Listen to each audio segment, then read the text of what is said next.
ومن أحسن قولا ممن دعا إلى الله وعمل صالحا وقال إنني من المسلمين.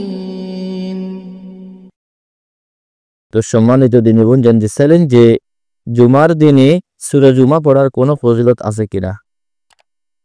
জুমার দিনে আলাদা সূরা জুমা পড়ার কোনো ফজিলত সহিহ হাদিস দ্বারা পাওয়া যায় না।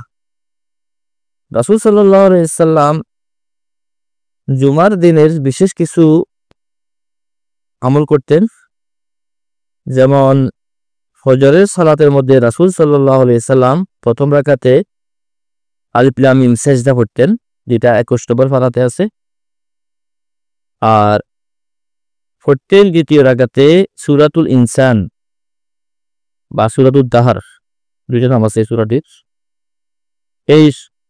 এটা ছিল নবী সাল্লাল্লাহু আলাইহি ওয়াসাল্লামের একটা আমল। জুমার দিন ফজরের নামাজ পড়ার সময় দুই রাকাতে দুইটা পড়তেন।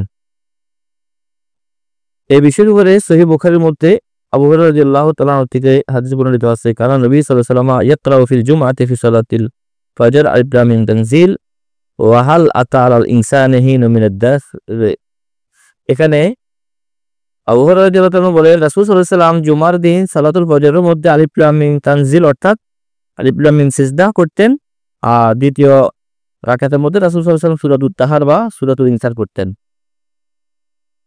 ওয়া ফি রাওয়ায়াতিল লিমুসলিম কানা ইয়াকরাউ ফি সালাতিল জুমআতি সূরাতাল জুমআ ওয়াল মুনাফিকিন। হ্যাঁ, নবী সাল্লাল্লাহু আলাইহি ওয়াসাল্লাম কোনো সময় যে সালাতুল জুমা, জুমার সালাতের মধ্যে যে ব্যক্তি জুমার সালাত পড়বে ওই ব্যক্তি, নবী সাল্লাল্লাহু আলাইহি ওয়াসাল্লাম যখন জুমার সালাত পড়াইতেন তখন জুমার সালাতের মধ্যে প্রথম রাকাতে রাসূল সাল্লাল্লাহু আলাইহি ওয়াসাল্লাম সূরাতুল জুমা পড়তেন, দ্বিতীয় রাকাতে সূরাতুল মুনাফিকিন পড়তেন।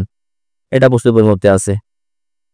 আরেকটা হাদিস আছে মুসলিমের মধ্যে, নোমান ইবনে বাশির রাদিয়াল্লাহু তাআলা আনহু থেকে, তিনি বলেন, কানা রাসূলুল্লাহ সাল্লাল্লাহু আলাইহি ওয়াসাল্লাম ইয়াকরাউ ফিল ঈদাইনি ওয়া ফিল জুমআতি বিসাববিহি ইসমা রাব্বিকাল আলা ওয়া হাল আতাকা হাদিসুল গাশিয়া।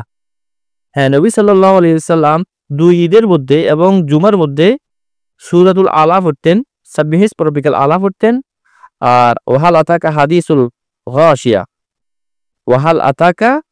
হাদিসুল গাশিয়া এই সূরাটা নবী সাল্লাল্লাহু আলাইহি ওয়াসাল্লাম পড়তেন জুমা এবং ঈদের দুই ঈদের মধ্যে। তাহলে এটা হচ্ছে সুন্নত। আর জুমার দিনে বিশেষ যে সূরা পড়ার ফজিলত সেটা হচ্ছে সূরাতুল কাহাফ। সূরাতুল কাহাফ জুমার দিন পড়া সুন্নত। এ হচ্ছে রাসূল সাল্লাল্লাহু আলাইহি ওয়াসাল্লাম থেকে সুপ্রমাণিত। তবে সূরাতুল জুমাকে জুমার দিন হিসেবে এমনি তেলাওয়াতের বিশেষ কোনো ফজিলত নাই। আশা করি বিষয়টা বুঝতে পারছেন। বাকি আল্লাহু আ'লাম। আসসালামু আলাইকুম ওয়া রাহমাতুল্লাহি ওয়া বারাকাতুহু।